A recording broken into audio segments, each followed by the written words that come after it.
Good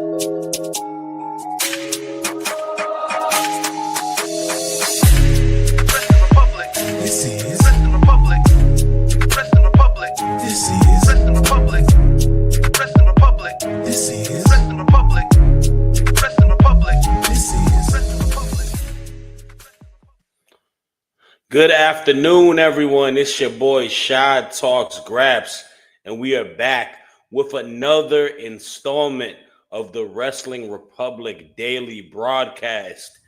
And it's Tuesday. Y'all already know what that means, man. We are back with an episode reviewing Monday Night Raw, the second that is on the newest streaming service where WWE is on, Netflix. And I must say, I got a lot of opinions. A lot happened, a lot of big time moments. And it's going to be a little different today.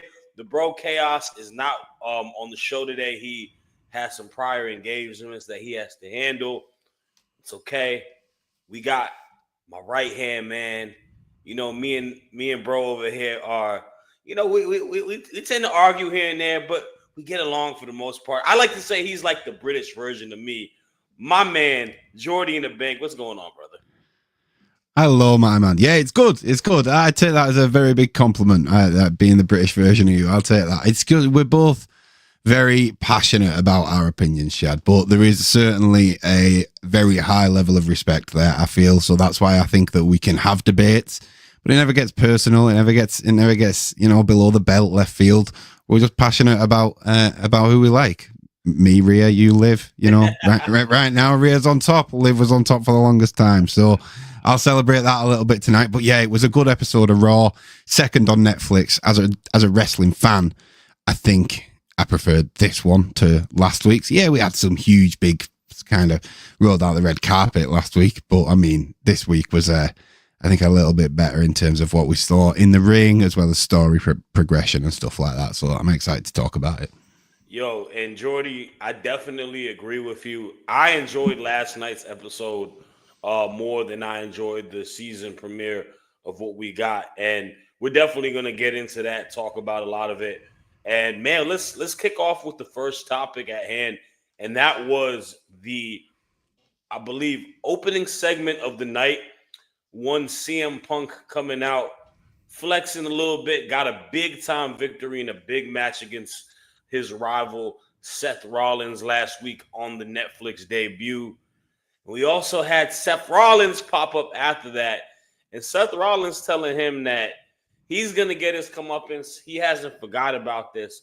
His comeuppance will be coming at the Royal Rumble. So CM Punk is going to be at the Royal Rumble.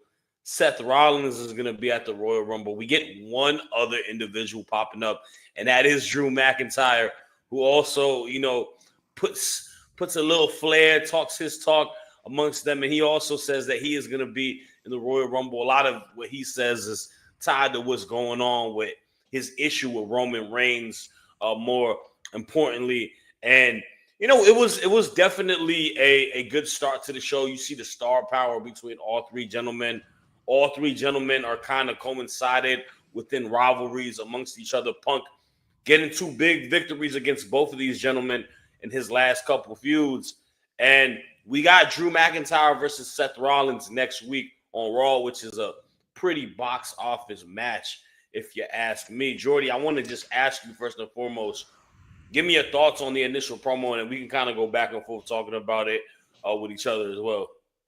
Well, it was a great way to start the show. Like you said, CM Punk was out there. He was flexing a bit. He was loving the fact that obviously he got that win over Seth last week, and he's got his eyes yet again 12 months down the line. We're set on the Rumble. We're set on that kind of missing thing out of CM Punk's very illustrious career, that WrestleMania main event. And I don't know whether the path is there for him. I have to admit, there's something about all three of these gentlemen when they declared for the Rumble last night.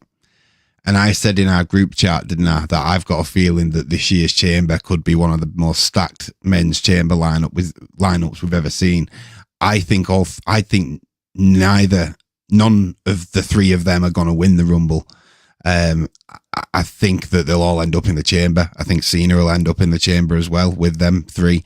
I think they'll all just get caught up in each other, and none of them end up winning the Rumble, which could lead to a potential triple threat match for these two down at Mania. These three at Mania, and I think I'd love to see it.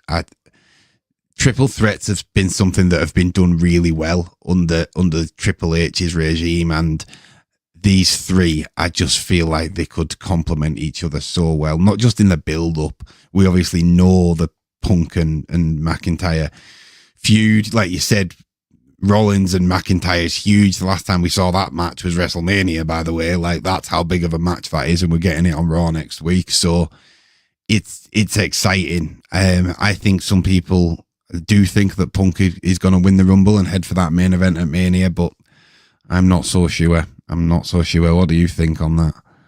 So my thoughts are a little bit of the same, man. I'm looking at the situation at hand, and my main thought process is there is not a set path for anybody, and that's everybody in the main event scene, which is super intriguing to me also.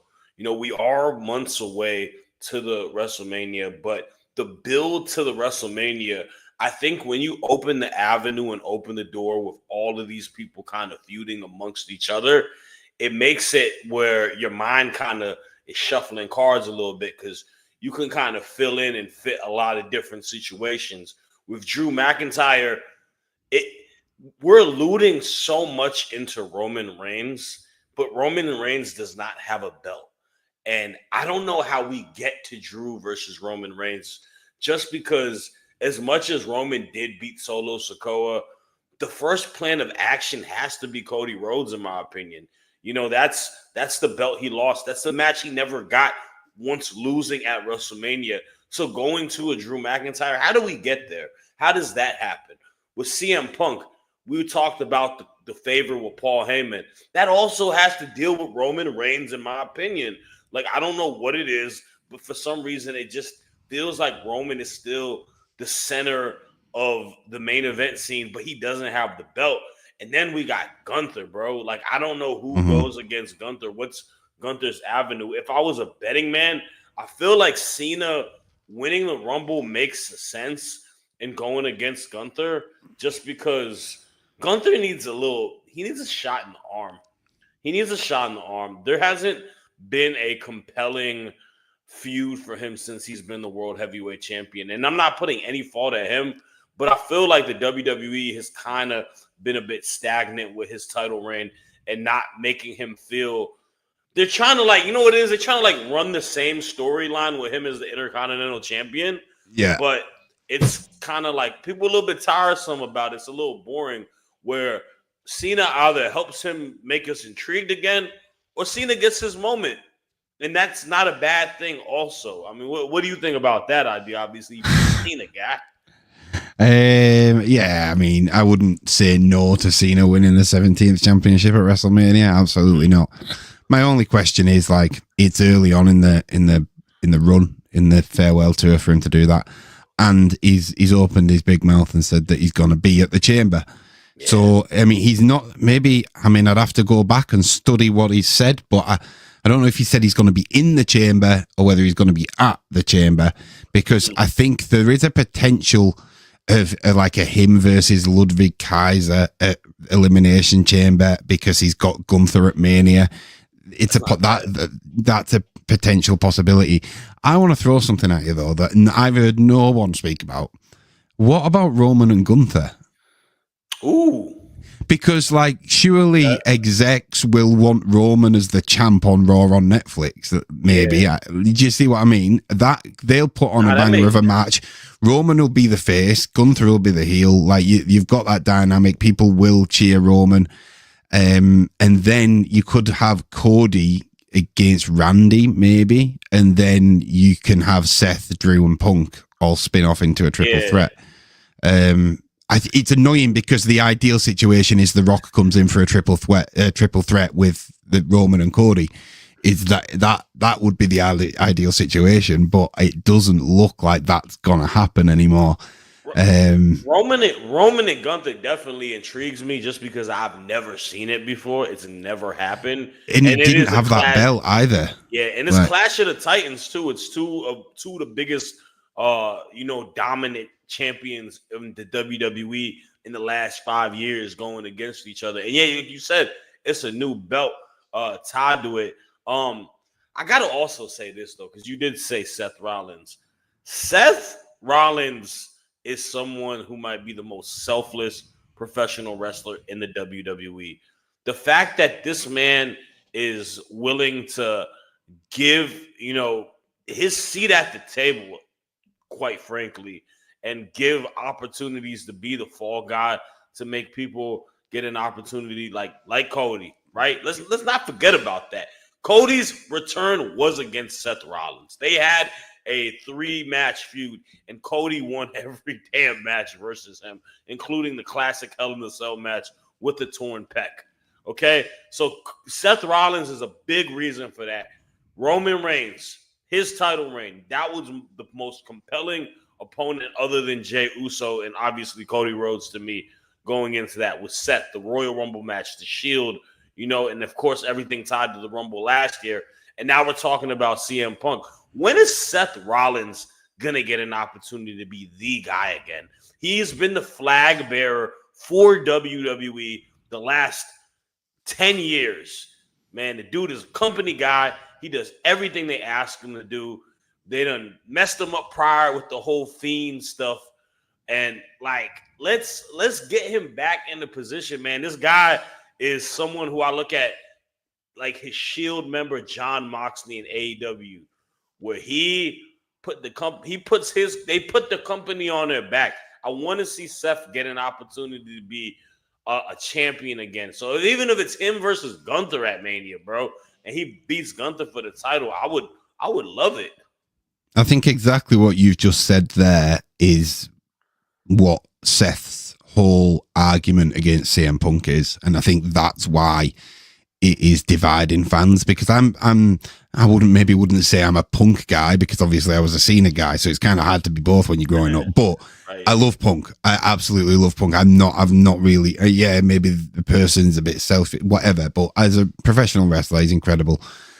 But the thing is, I kind of stand more for what Seth is saying when in them promos, and it's like, no, Seth's been here for us. Like, I hate that people are just kind of turning and being like, and it does remind me of back when The Rock came back and went against Cena, and loads of the C Nation just went, bang, The Rock's back. We'll start booing John now. And I was like, whoa. I think that was when I became more aligned to John Cena than ever as a fan, because I was like, nah, we can't just do this. And I loved The Rock growing up. So I feel like there is a bit of that going on right now with Seth and Punk. And I have to say, I'm team Seth, I think, in all of it. And maybe the fact that he took the loss as well, and he came out and he's got the black eyes and that, and it's just like that. That added to it. Yellowing up too, bro. Yeah, he looked beat up. He looked down. He looked like I've come here because I said I was going to. And the point that he made was so perfect. He was like, yeah, because when times get tough, I still turn up, unlike you. And it's like, that you've swung it. How you've lost, but you've still somehow got the upper hand on the mic because you've said that. It's so good. It's so good. I'm excited to see wherever it goes. I don't know, but we've certainly not seen the end of it. For sure, man. There's a comment on Instagram, and I just want to take a brief second to talk about it. It's not Raw related, but it is WWE related. I believe it was something Big Dog or something like that. He was asking us how we felt about obviously the tweets from Corey Graves. I believe it was this morning or late last night in regards to his frustrations. I'm just gonna say it real briefly, and I want to definitely let you touch on it as well. Corey Graves is rightfully allowed to feel his frustrations, and everything that he said in that tweet is validated, and I don't disagree with it. Now, I'm not blaming the WWE for doing what they need to do at best practices to get talented people on the commentary team, But for a guy who's been in the company for as long as he has been, and busting his ass and kind of being tossed around through all three shows and kind of in a sense being put on the developmental brand, even though it is my favorite WWE show, NXT, it hurts, man. It hurts. So Corey Graves, man, I stand with you on that, man. Jordy. Yeah, I completely agree. I don't like it. And I know obviously he's now tweeted again saying he's going to speak on NXT tonight about it, whether it's a work or not. Whether it's a work or not, I stand for what he said if that's what's happened, because it's not fair. I don't think, in like Kevin Patrick, big respect. I liked KP. We're not talking about KP when we're talking about Corey Graves. Corey Graves, in my eyes, is the next Michael Cole. Like, Michael isn't going to be around forever. Corey Graves is the person that is going to take that spot and become the voice of WWE. Because I love Wade as well, but Wade and Corey are a great dynamic together, and Corey's the play-by-play. So it's like, it does irk me a bit. And listen, I love Joe Tessitore and I love Pat McAfee.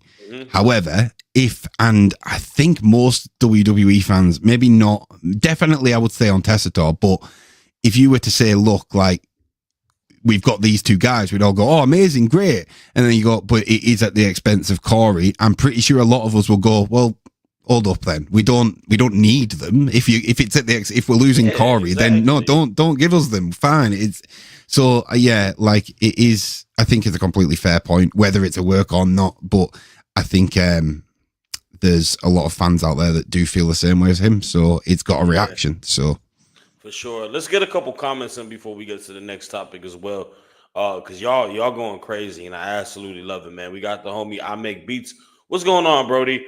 Roman, Cena, Drew, Cody, Seth, Gunther, and potentially Randy or Logan Paul all in the mix for for WrestleMania. From what I hear, hey man, like we said, bro, it is a pretty loaded roster going into the WrestleMania season, especially on the men's side and the women's side too. Honestly, WWE has done a great job constructing the roster.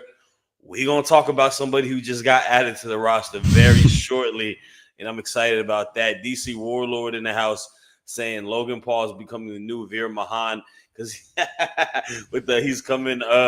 It's funny. Oh my goodness. I Make Beats also saying Corey Graves is a solid commentator. He also jumped from color to play-by-play. Yeah, it's true. Very true. Talented, man. It ain't easy to do that. And yeah, he's very, us doing podcasting, bro, like just talking like wrestling, but doing it in that standpoint is. And you get the chemistry as well. That's the thing. And no matter how good or how bad or whatever the level the teams are, all of these are now two-man teams that Corey is just getting chucked around. So like whoever it is, you're gonna feel like you're invading on a dynamic, and you're like, oh, how do I fit into this? Like, and then he's just gonna, whenever Pat has to go off again, he'll get lifted and put back on Raw. But one thing I will say is, like we're saying, he's the heir to Michael Cole. That was the type of thing that did happen to Michael Cole, if I'm honest. Michael Cole just got thrown around everywhere. Yeah, he did whatever he got asked of him, and now he's the voice. So like, we call Michael Cole the GOAT now because he's been here for a while, and respectfully, he's done a phenomenal career. But Michael Cole was fed some crazy stuff, and he was like, it was at that era, bro.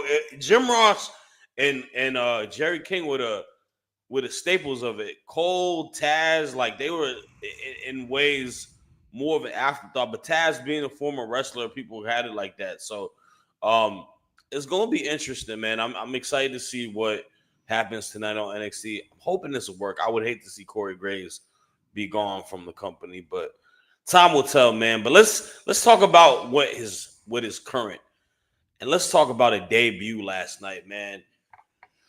Pentagon Jr., aka Penta, as he is just now, makes his debut to the WWE on the Raw brand. And my, oh my, was that a reaction upon a reaction. The pop for Penta was absolutely crazy. The swagger, him just strutting, going into the ring, doing the Cero Miedo signs around the crowd. You see so emotional crowd, man. All of his, children, his daughter crying, his wife was there. man, it was a great moment. And him and Chad Gable had an absolute banger of a bout, as my man Ben Allison would say. I'm going to kick it off real quick first, because I just got to let it be known. Penta is an absolute star, but that's something that we should all know by now. We know how much of a star he was in Lucha Underground and TNA. And most importantly, as of late, AEW with the Lucha Brothers. You see the cross appeal. You see George Kittle of the San Francisco 49ers vouching for him, doing his Cero Miedo celebration after he gets first downs.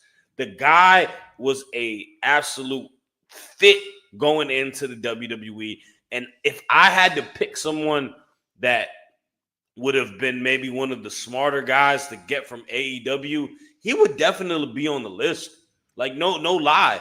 The guy is just a merch magnet now, because people are buying all of his merch before he even got, announced. Like, it was a brilliant debut. The match, phenomenal, man. I know it started a little rusty in the beginning. You got to shake the nerves off. But him and Gable, when they got going, they got going. And I said it. I enjoyed last night's match than a lot of matches last week on the first episode of Monday Night Raw. I'm being quite friendly with you. I love Chad Gable. I think he's one of the best in-ring wrestlers. That's another guy like Seth Rollins, very selfless. He makes other people look really good. But if that's someone you want to introduce the WWE fan base to, who's going to give you a great match and help you shine in the process, that is a Chad Gable.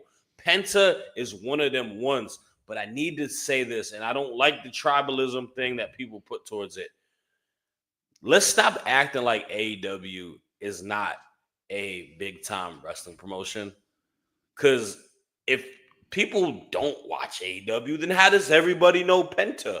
How does everyone know the Cero Miedo? How does everybody know all of his backstory? Y'all got to stop it. We've seen so many AEW people come from AEW to WWE, and they are getting big receptions because people watch the product and they know the stars. Ethan Page getting reactions on NXT. Jade getting reactions. Of course, Cody was in the WWE before, but that iteration was the Cody from AEW.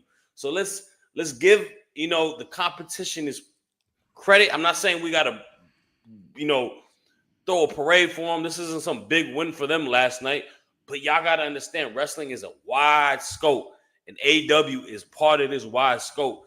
And Pentagon, I'm so happy for him. I feel like he had a great time in AEW, a great career, a bit underutilized at the end of it, but now fresh paint on him, and I think he's going to absolutely kill it.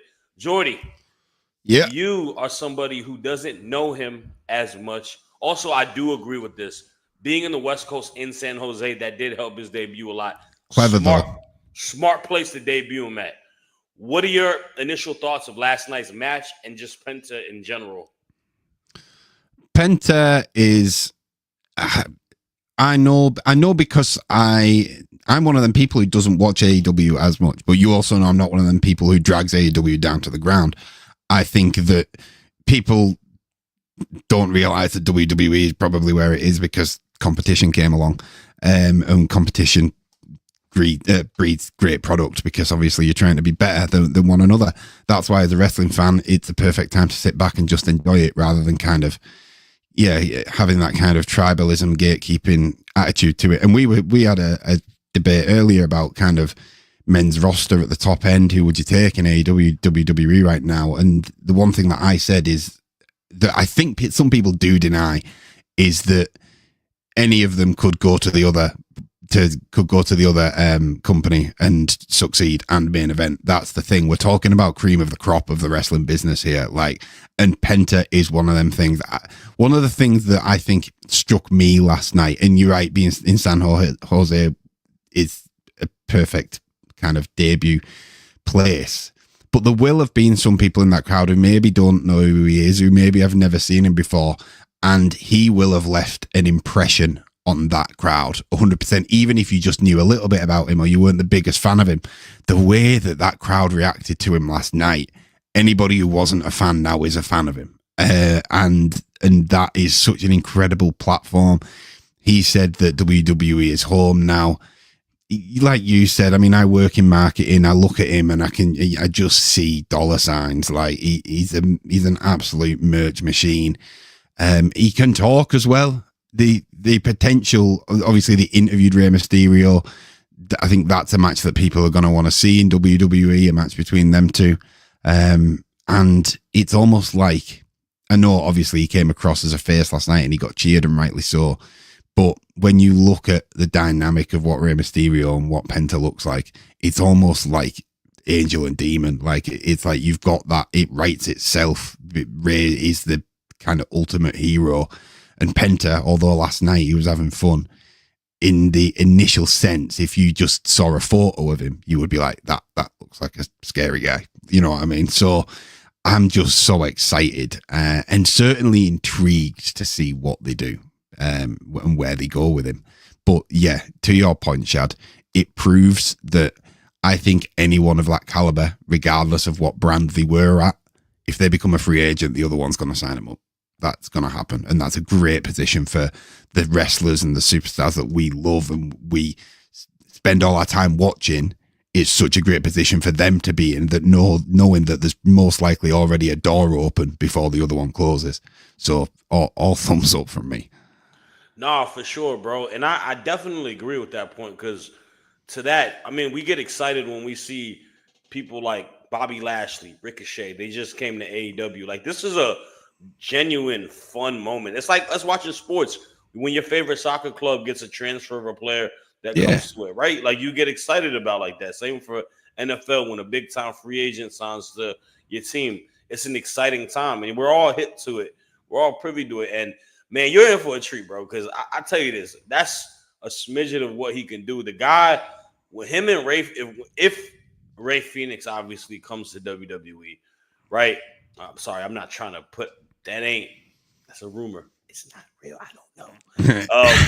We're just hoping. Hypothetically, if we get the Lucha Brothers in WWE, that is one of my favorite tag teams. I love the Lucha Brothers. Ray Phoenix is, and I think I got to give credit to Clark on this. We always say Ray Phoenix, stylistically, wrestling wise, is the closest thing to Rey Mysterio we done seen. The athleticism, the high flying is off the charts. But Penta is such a well-rounded pro wrestler because he can adapt to that lucha style, all the high flying stuff. But as you saw yesterday, he can get technical. He can get on the ground with a Chad Gable. And I got to read this comment because the boy can chop. He can chop like Ric Flair in the 80s, man. And Penta versus Gunther. Gunther has even said it in interviews. The hardest chop he ever took was from Penta. Ask my girl Io Sky, Chelsea Green, Kyrie Sane, and Lucha Underground. He chopped the hell out of them women's chest. Yeah. Like Penta is he's a special talent. And the promo last night, man, I love that he got to cut it in English, but I also love that they let him get emotional and kind of cut it in Spanish as well. And the crowd was just loving it, man. And his family, like, this is dope. This is a big shot in the arm. I didn't know what he was saying, but I knew it was important and I knew it was passionate. And like, I was hanging on every word and I didn't have a clue what any of it meant. So like, props to him for that. Yeah, and salute to Netflix because they also released the clip and put subtitles in English for it and whatnot. So did they? They definitely did do that. So credits to them. And yeah, man, I'm excited to see what goes on for Raw and everything, Penta. But I'm also excited to talk about our sponsors of the show, and that is the good people at Progress Wrestling. More specifically, Demand Progress Plus. If you use the code Watch Progress, you get half off your first month on Demand Progress Plus. This is the home of Progress, Defy, and much more. Extensive library. Wrestlers that I have just mentioned right now, you can see some of their old matches that they had on the brand. It is truly amazing stuff, man. And I wouldn't steer you the wrong way. It's just some class stuff. So definitely rock with them and keep rocking with us because we got to talk about my favorite moment. And I don't care about time constraints on how stuff is because to me, this needs to get more time than the next topic. So we're going to give this its respected time because this is a special moment. the first inaugural women's IC champion. Now let me put this out there first. This isn't the first woman who won an IC title. Long live China. God rest her soul, man. An absolute legend. Let's not forget she won the IC title against Jeff Jarrett. Michael Cole, man, bro. Ain't it dope Michael Cole just give us these facts now? Yeah, I love it. I love it, man. But this is the women's IC belt. Dakota Kai versus Lyra Valkyria. They did a good job showing promo packages of both women, really getting us invested going into this match. And they had a very good match, in my opinion. I'm a big fan of both women's style of wrestling. You know, Dakota is an absolute beast. But Lyra Valkyria, man. Lyra Valkyria. Caw! The Bird Queen herself is Intercontinental Champion. NXT, stand up. We in here, baby. Tatum Tuesdays. We in here, baby. Lyra Valkyria is our champ. And I am excited because this mid-card belt is for a reason like this, in my opinion, Jordy. We have such an influx of talented women coming from NXT onto the main roster. This is a woman who was a renowned champion in NXT, had a great title reign, beat Becky Lynch for the title. You got to position her and let her build. I think this is going to make her feel more important on the main roster worker. Lyra Valkyria is an absolute demon. She can wrestle with the best of them. She is one of my favorite people that got called up, and I think they're doing a great job with her. Well deserved. I thought she did a great job going in the Queen of the Ring, so getting her opportunity for what it is. Big ups to the Bird Queen. Jordy. Yeah. Are you happy? Of course I am. How you feeling? No, yeah, of course I'm happy, man. It was one of them situations last night where, like, look, I mean, if I had to choose, like, I maybe would have gone Dakota, but I don't care because I love them both. I'm such a fan of both of these two. I think that they both deserved a win. So it was one of them situations where, like, I didn't care who won in the best way, not because I didn't actually care. I knew that whoever won, I was going to be really happy for. And yeah, because of that as well, to be honest, I knew I was going to be gutted for whoever lost, but it is what it is. I love that. I loved initially, and I said this a week or so back, that regardless of who won last night, they were going to be intercontinental, like Dakota's from New Zealand, Lyra's from Ireland, like it's proper intercontinental champion for the inaugural one. And I think that's great. I think Lyra has had these moments building up. Like, obviously she had that kind of big moment beating Becky for the NXT championship, and she got so close to the Queen of the Ring. So to see her actually get over the line with something, especially when, like, let's be honest, the whole, well, I can't remember what they're called. PFC, are they called? Yeah. Yeah, PFC. That whole thing, that was just like, what are they doing with Lyra? Like, I thought we were heading somewhere, and now we're there. Super chuffed. I think the women's division is in an incredible state. I like what they've done, because I think even me and you had a debate about this, Shad, in the sense of when these women's mid-card titles got announced, your first thought was this should go to somebody who's been newly promoted from NXT. And my first thought was these should go to somebody who's been kind of lingering around on the main roster for a bit, because there's been no direction, because these titles haven't been there. And they've pleased both parties in that sense, because you've got Lyra, who's kind of newer blood on the main roster, and then you've got Chelsea, who's kind of needed that opportunity. And going into 2025 with Rhea, Tiffy, Chelsea, Lyra, I don't think we could probably be happier as a duo in terms of how the women's championship title picture looks, especially with Bianca as a tag champion with Naomi. I'd rather it still be Jade if I had to choose, but we're in a great place. And anybody who said that, why do we need women's mid-card titles? Look at the two champions. That's why we need them. And look at the people that are in waiting, ready to have a potential shot at them belts. Like, this is why we needed them. And I feel like these two are going to prove why we needed them. And to that point, dude, like, why don't we have that same questions for the men mid card belt, right? Like what has all I feel like everything is kind of like the trajectory of a professional wrestler is you start off new, your first bout is going for intercontinental, which was a European US title, whatever the mid card title, and then you get a reign and then you become ready to become world heavyweight champion. Sometimes that's kind of how it was. I feel like you said there's a lot of women on the roster if they're not young called up roster members on NXT or women, like you said, that are kind of just like a Mia Yim, like a Dakota Kai who made it to the finals. This allows the fans to kind of be like, oh, they're fighting for something. And I think Dakota Kai is going to be the Intercontinental Champion at some point. Hope Like so. they did a good job displaying how she wants it. She will probably try to fight her way back to the reign.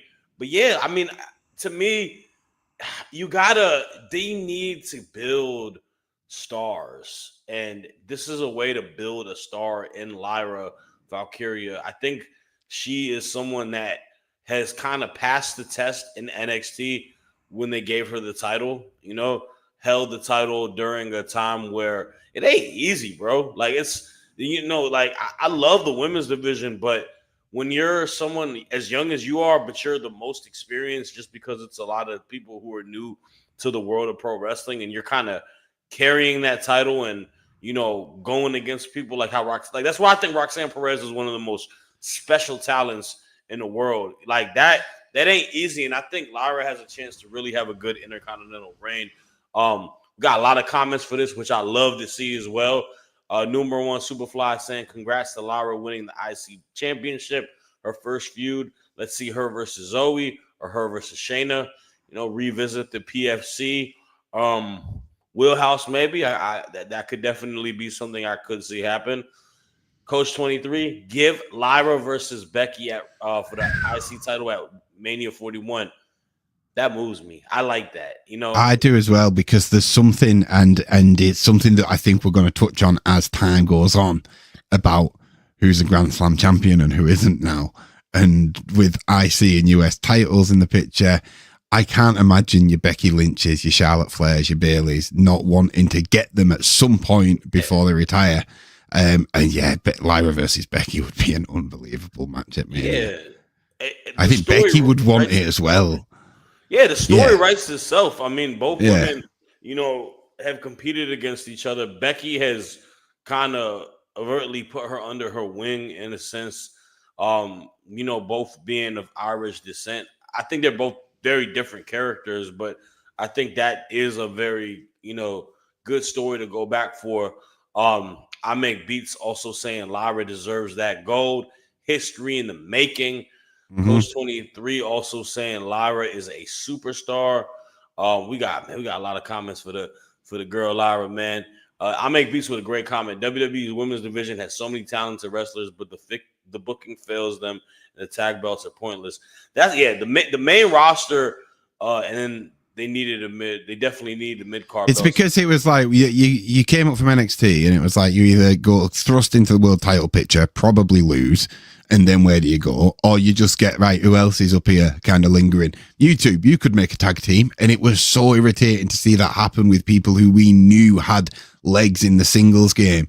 And I just hope now that isn't going to happen as much. It's lazy book. Sometimes it happens, and this is annoying because they never really got the run that they should have had.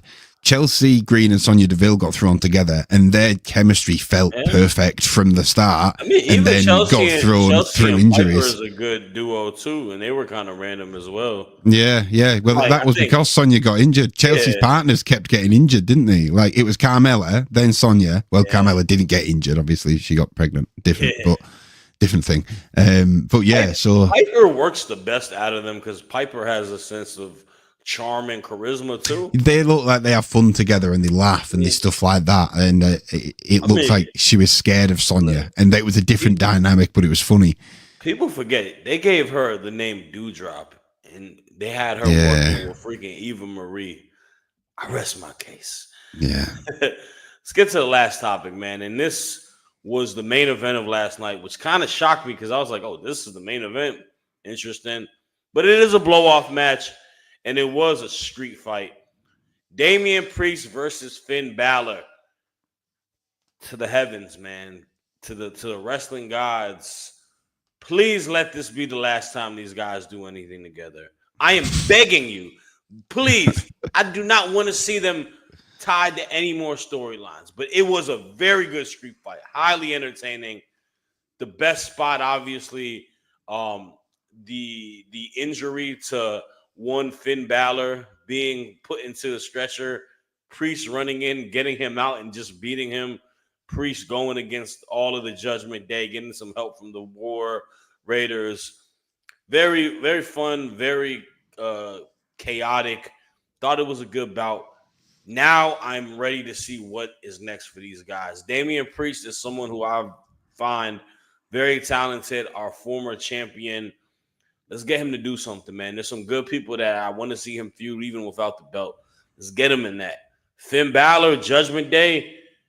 I don't know, bro. I'm kind of torn. I want to kind of see the faction break up, possibly just so we can kind of allow him to revive his career. You know, Dom is Dom is good. Dom is fine by himself, or you could just have him with Liv, and then Carlito and the other guys. I mean, yeah, we got to figure what to do with them, but that's neither here or there. I want to hear what you got to say about the match and then just the future between these guys.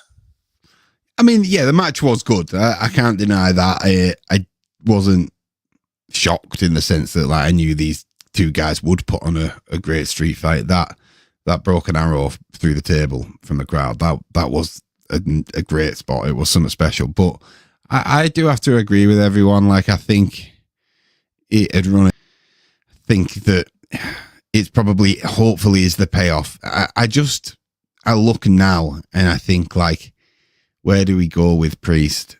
Given the conversation we had earlier on about WrestleMania and how stacked that title picture is up at the top of the men's roster with Punk, McIntyre, Rollins, Cody, Cena, Gunther. I'm probably forgetting people Jey Uso. So where does Priest fit into that?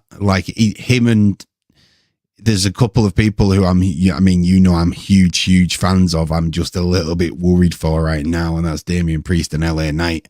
And I just don't want it to be a case of they've had their moment in the spotlight and now they're just kind of kicking into the background.